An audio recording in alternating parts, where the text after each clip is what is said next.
All right, Shalom. Welcome to another show of GMSCollage. Giving all praises to Yahweh Hashem Yahweh Shai as always. That's first and foremost. Giving double honors to our elders, the apostles of GMS, and we're saluting you other brothers that are out there that's trying to push forth this word pertaining to the prophecy that said that this word had to go out to all four corners of the earth.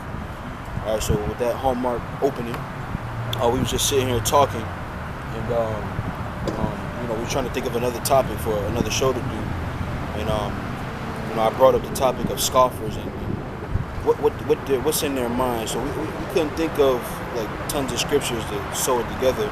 So it's just gonna be commentary, and then you brothers can put scriptures in the comment board if you will, and we'll just build like that.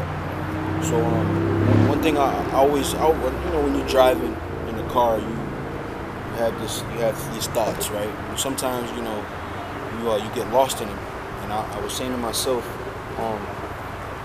what makes a scoffer? Give it real quick so we can keep a scripture. Give me Second Peter 3:3. Give me that real quick. I said what makes a scoffer? What makes somebody want to stop somebody else from doing what they do? What will make a person, like, because in our minds, and it, not just in our minds, it's a fact, it's the truth that we're doing a great thing, man. We're telling our people what their heritage is, what their nationality is, the nationality and heritage that got taken from us, as it says in Jeremiah the 17th chapter. We had our heritage stripped from us, man, and we're now getting it back and trying to give it to the people. And you got people that just like a leech, just wait for the, if you ever, there's these little, they're like leeches that hang on the back of whales, and they wait for the whale to go catch the krill. They bring them to the krill, and whatever krill the whale doesn't catch, the whatever them parasites are on the back of the whale, they eat the rest of it. That's what you people are, man. Parasite, a leech.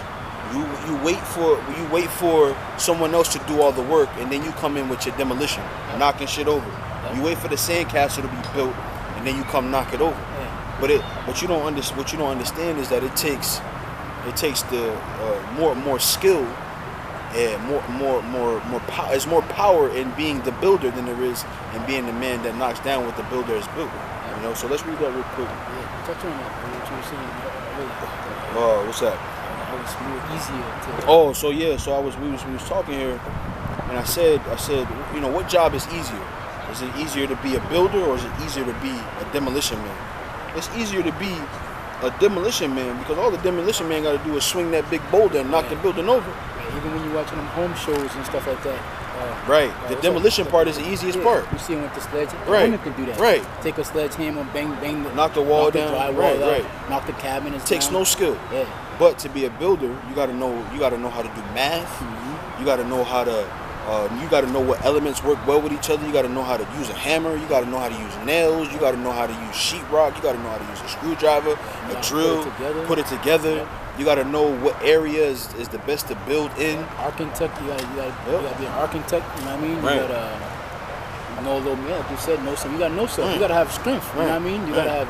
You gotta be a designer. You know what I mean? Yep. It takes work into being a builder. Right. You know what I mean? It's a job, but just destroying something is something a woman can do. Something a child can do. You can give a child a hammer and have him knock down a couple of walls. Exactly. And what's the child gonna do? Yeah, I'm working with daddy. Mm-hmm. Like he's really doing something, right? But it takes actual skill to be a builder. And that's what we're doing. Essentially, what we're doing, we're building a house. Matter of fact, hold this. Actually, read this first, and then let's go to Amos 9, where it says, "Build up the house of David." This is 2 Peter chapter 3, verse 3. Right. Knowing this first, that there shall come in the last days scoffers. Right. That we know that in this time there's going to be. That's another fulfillment of prophecy. People coming against the truth. People scoffing and being proud to be a scoffer. We know that this is the time of the end, because all these things are coming, even down to the slightest thing like this. Scoffer is a fulfillment of prophecy, man. You even though you're an irritant, it is a necessary irritant. Go ahead, bro.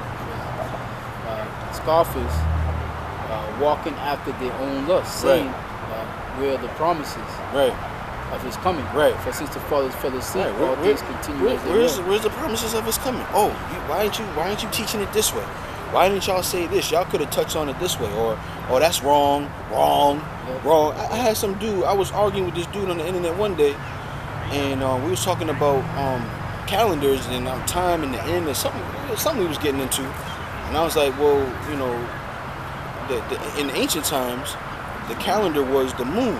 They went by the 28-day moon cycle.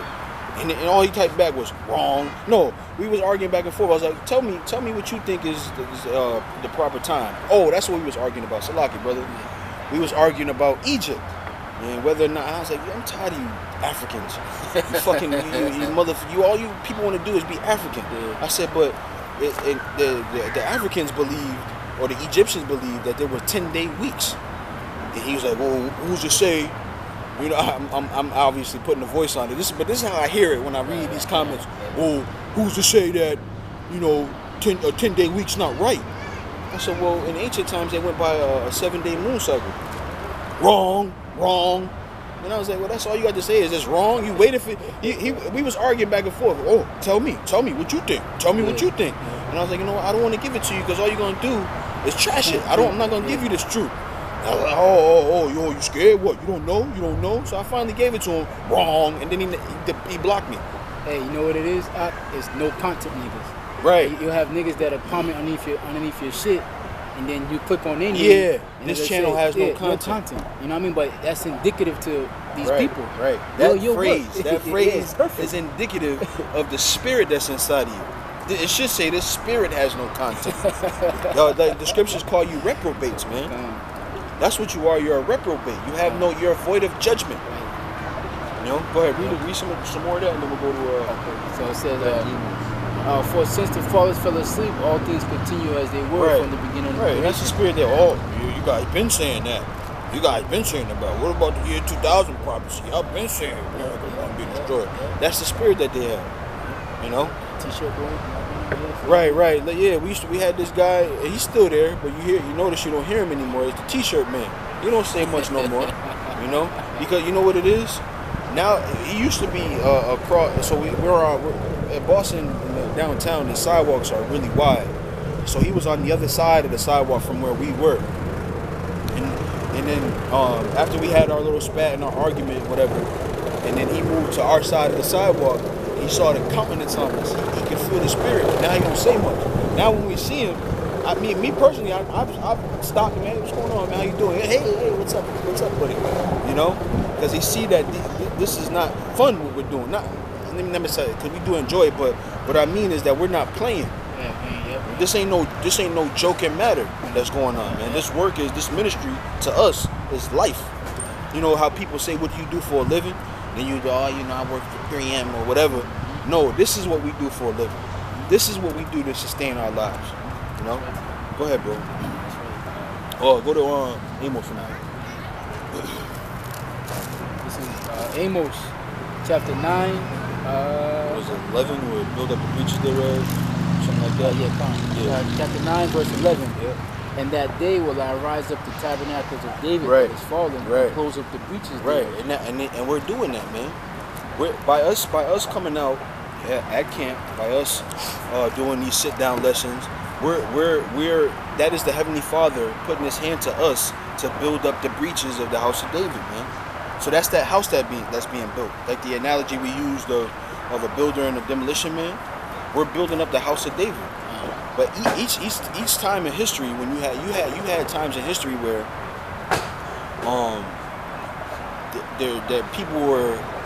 there was an outside hindrance to our building. Go to Ezra the 4th chapter. There's always been a hindrance to the building of the house or the building of the temple, you know.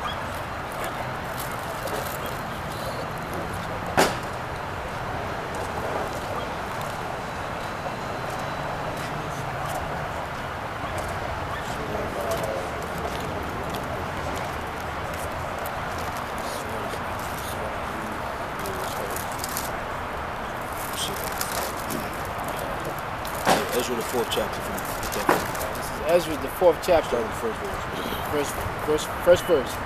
Now when the adversaries of Judah and Benjamin heard that the children of the captivity builded the temple. Right. So even the children of Judah and Benjamin had adversaries in their building of the temple. And that's what we're doing now spiritually. We're building the temple. And each man is a brick. Each man is a window.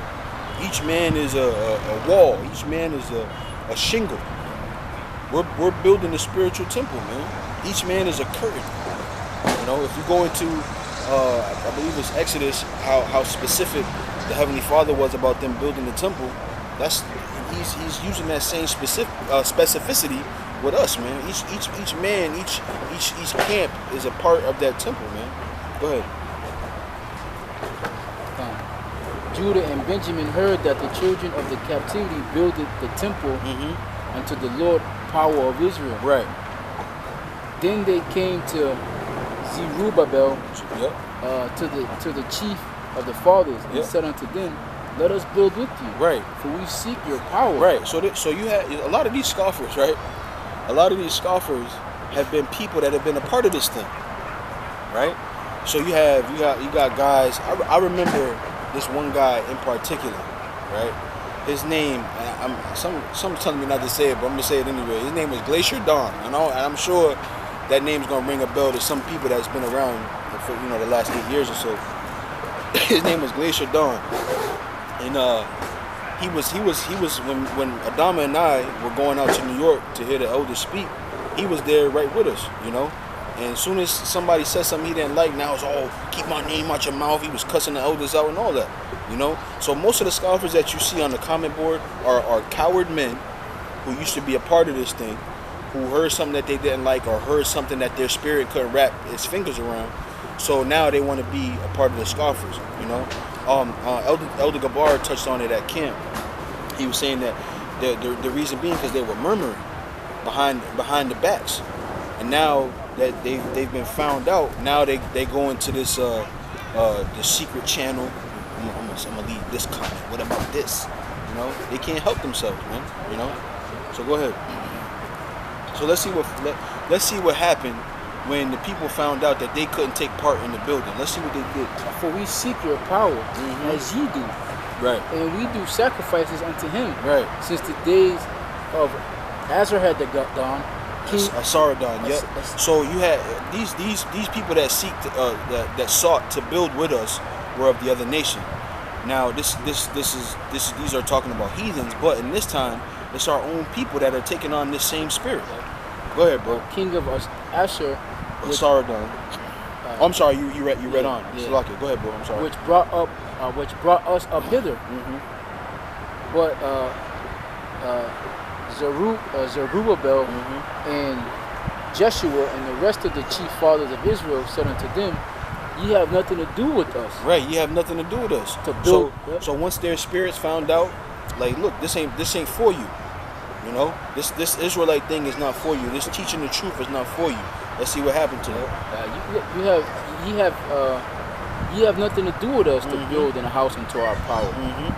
But we ourselves together will build unto the Lord our power of Israel. But this is for the elect. This is for a certain type of man. Go ahead. As King Cyrus, the king of Persia, have commanded us. Right, go ahead. Then the people of the land then the people of the land weakened the hands of the people of Judah. Right. So troubled them in building. So now they troubled them in building. Now, because they can't be a part of it because their spirit. Slap some saints in the Right. Now you want to go ahead, bro.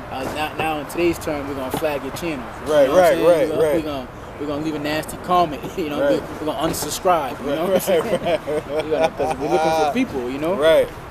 We're not building a building specifically, so you want to hinder that process. Right. You know what I mean? See. So that's the spirit that these scoffers took on. Yeah. So really it's like this: your mentality, your brain, your ego, your spirit has these defense mechanisms, right? And especially this is why the Lord made it a point to tell us that we have to become like unto little children and to lower ourselves to be able to accept this truth, because your ego has these natural defense mechanisms that say, like for instance, right? If you can't play basketball, you can't get the hang of it. Oh, basketball sucks. Basketball said it's the worst sport ever made. I don't know why they even made basketball. Just because you can't play it, or if you're not a good cook. Oh yeah, I don't like cooking with tomatoes because they're this, they're that, whatever. Your ego will create this defense mechanism to tell you that thing is bad because you can't take part in it. That thing is not good because you can't handle it. And that's what they do. Most of these scoffers, I'm willing to bet 95% of them were once a part of GMS, man. Were once a part of GMS at one time or another. And when they started seeing that, oh, there's rules that we gotta follow. Oh, we gotta be brotherly all the time. Oh, we gotta read all the time. We gotta teach twice a week. Oh, I don't know, man. I don't know. Then what the Lord did to find you niggas out so that he could show us who you were, showed you a little jacket that you might not have liked. You heard the elder apostles say something that you might not have liked, and they gave you your way out, man. We know you people. You know? So I don't know what was on me to speak about these scoffers, but they taking on that same spirit as those heathens, man. Oh fine, we can't take a part of it, we can't be a part of it. My spirit can't grasp this, so it can't be good. It can't be a good thing because I can't get it. That's the spirit of a jealous person. Yeah. I mean, if you got something, they want to just tear your shit down. Right, right, because they can't get it. Like, that's like in the world they use the term hating. I don't like that word myself, but that's what they do. That's what a hater is. Hater. That's what a hater is. A hater is somebody when you live in when you can't do something. Somebody got some sneakers that you couldn't afford. Them shits is whack, nigga. Them shits is whack. I had them back when I was a kid. Really like those. Right. I don't like that color like that. You know, I like the other ones that got this color. That's what scripture tell you to tell you about being envious, man. Right. Because really, in order to be envious of something, you gotta take a liking to it. Exactly. That you like. Something that you right. Or yeah, you're right, bro. Go ahead, speak on. You're right. You know what I mean? Something that, but again, you can't have it. You know? Right. Even it's written in the scripture that he said, what was it? He said, I was envious of. He was King. It was Job. He said, I was envious of the wicked. Yeah. What is that? Job 30. I was envious, but he said that then he seen his judgment. You know what I'm saying? And then he was like, whoa. You know what I'm saying? But when you seeing somebody doing something you can't do, and you want to do it deep down inside, like the brother said, that natural, that defense mechanism kicks in. I don't want to do it, and it turns into hatred. It turns into jealousy. It turns into malice. Malice is getting underneath the comment board talking shit. Now, if somebody's coming out with some doctrine that was wrong and you want to correct them on that, but you see somebody's work and you don't like it, and you just talking shit, running your mouth, flagging in videos, all that's out of spite. That's out of malice, you know. Jealousy is a weak emotion. You gotta overcome that. You know. Yeah. Want me to read this? Yeah, you could do it. This is Job 30:1. It says, "But now they that are younger than I have me in derision." Hey, bro, because you said earlier, you said 95% of them, probably you're willing to bet 95% of them come out of GMS. Mm-hmm. And then it's the other, a good portion of them guys that was in the old One West school too. Mm-hmm. A lot of those guys, so they once knew about this thing, man. Most of these scoffers and they continue drawing to it. The guy was talking shit underneath your video. I'm like, well, you watching the video, man? You know what I mean? He'll probably watch this one and then try to come up with, you know what I mean? Come up with something. You're talking about me. Yeah. Yeah, but no content. Right. No content, just words of, you know what I mean? A quick paragraph talking shit. Right. You know what I'm saying? Yeah, content. It says, "But now they that are younger than I have me in derision." And now these old guys, these old guys are messing with us, you know? Whose fathers I would have disdained to have set with the dogs of my flock. And Job was talking about Esau, but again, when we did that the last show, a lot of you guys are taking on that same spirit, like those heathens that was like, look, let us build the temple with you. No, you can't get them. See, what we tell you if you don't like GMS, just beat it. You don't gotta watch none of our videos. You gotta watch it. You don't gotta be around it. You don't gotta you can unsubscribe. You know what I mean? Just go. You know, and it's the same thing, man. We're building a temple of men. You know what I'm saying? And these men, we all got the same. We all underneath the same order, the same body. You know what I'm saying? If you don't want to be a part of it, fine. Nobody. Other Tara's not forcing nobody to be down with GMS, man. How many times you heard him say, man, just go? You know what I'm saying? Brothers tell you, man, if this is not what you want, just go, man. You know, we don't need guys hanging around us. You know what I'm saying? You got these guys that are coming. We don't need cheerleaders, man. You know? If you see somebody building a house, pick up a hammer and start building with us, or keep it pushing. We're too busy working to. Then you got some that come to the work site to pick up the hammer. They ain't got their proper safety gear on. They ain't got the right PPE, so they got to get the hell out of here, man. You ain't got the right PPE. You gotta get your OSHA card. Your personal protective equipment. Your armor. You ain't got the right armor, so you got to get the fuck out of here, man. Just trying to blend in. As like, you know, matter of fact, just recently at the job, my job was probably to ride forklifts and shit like that, and it was this guy that was like, yeah, I ride forklifts, and you know what I mean, lied on the application, he lied on the resume, man. So it's come time to get on that forklift, and I'm looking at the dude. Now I said, look, I never read this thing in a day in my life. You know what I'm saying? I took the load. Look, I'm learning. And then when I got on, the old boss was like, man, you pretty good at this thing. This motherfucker told me, man, I've ride forklift for years. I've been doing this. Lied on the resume. You get up there, he's fucking fumbling around. He don't know what he. And these guys, now you got to go. You've been exposed, man. Don't act like you know something, man. That's why he said, what? Humble yourself as a little child. Because if you're a child, this kid doesn't know that. He's only a baby. You know what I'm saying? And you could get built up. You could get rooted up. You come in thinking, yeah, I know a little something. You know what I'm saying? You come in thinking you know something. You're going to be found out to be a liar, man. Let me hit this. This is Matthew 22:9. It says, go ye therefore into the highways, and as many as ye shall find, bid to the marriage. So those servants went out into the highways and gathered together all as many as they found, both bad and good. And the wedding was furnished with guests. And when the king came in to see the guests, he saw there a man which had not on a wedding garment. That's it, bro. Get your ass out of here, nigga. And you can imagine, he came in like, yeah, who the fuck is this? I mean, you standing out like a sore thumb. You know what I'm saying? The order went out. The bridesmaids are gonna wear peach. You know what I'm saying? And the best men. You know what I mean? This nigga came off with some fucking lime green. Turquoise. And you know they try to. You know what I mean? They eating the food. They just trying to. You know what I mean? Trying to blend in, and it's like, nigga, you don't know you, dude. Like, go ahead, bro. Yeah, it says, and he saith unto him, friend, how camest thou in hither, not having a wedding garment? My nigga. It's a dress code, man. It's an all-white party. You got an all-black. Right. And he was speechless.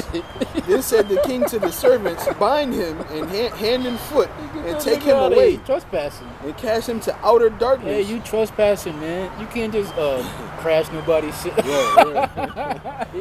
You got no invitation. Yeah. You missed the memo. Right. You know what I mean? So the garments is what? Where's your RSVP, nigga? We don't know you. The garments is the spirit, man. Right. I mean, you can't. I touched on this last week, man. The scripture said faith without works is dead. There are two mechanisms that come together to perform one thing. You could have a Mercedes-Benz all day long. If you don't have the key, what good is your Benz, man? You can have the key. Yeah, check out my new Mercedes-Benz key. It's the new one. It's not even a key. You know what I'm saying? Well, where's your car? You gotta take the key, put it in the ignition, start it up, and that creates. Then you could go somewhere. But without the two, you know what I mean? So the spirit, this Bible, you can have the Bible all day. It's the #1 selling book in the world. Your grandmother probably got it. You know what I mean? Open up like this, little thing in the middle, palm in and Psalms. You know what I'm saying? But without the spirit. You know what I'm saying? This Bible is no good. Right. It's no good, man. It's two things that go together. You can't just try to creep up in the camp, and you may fool men for a little while, but right. Which is what this was about. Yeah, you know? He you know what I mean? He greeted people at the door. Probably had a scoop of macaroni and cheese, had him a glass of wine. You know, he was eating for a little while. And when the king came in, he had a cheek full of food. Yeah. Because the king, man, get out of here. The king is the one that sent out the invitation. Right. So somebody else may not know. Oh, that's just probably, you know what I'm saying? It's probably Johnny. They probably with them or something like that. Yeah. In-laws or something Mike like that. Mike probably came with Mike in there. Yeah, come on. But when a person that sent out the invitations, you know what I mean? And they got it, especially you talking about the 144,000, right? The Heavenly Father got it down to a T. He said he knew every last one of them by names. He know how many years you got in your head. So when you send out an invitation or you do a party list, right?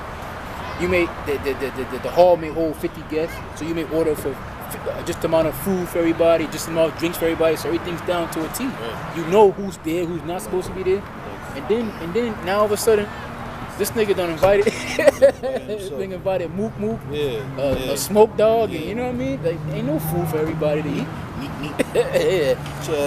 Shaniqua, you know what I'm saying? Motherfuckers that came with the gold plates. Yeah. Get your ass out of here, man. They packing doggy bag before everybody ate. Yeah. Ain't considerate, ain't see the, you know what I mean?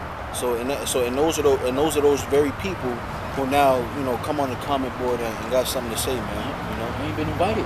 You've not been. You have no invitation. You have no business here. You know, nobody knows you. So with that, hopefully I think the point was made that we had a good time with this one. Right. You know, you're supposed to have fun with this. Yeah, you can't be all serious. And, you know what I mean? Enjoy it, man. We're coming into a time where our heritage is giving back to us, man. You know, you should be happy. So with that, we want to say Tawadi Yahweh, Bashim Yahweh Shah, as always, for allowing us to come teach this word. Double honor to the elder apostles, and salutations to the other brothers that are out there teaching this word in sincerity and truth. And we're going to say, all right.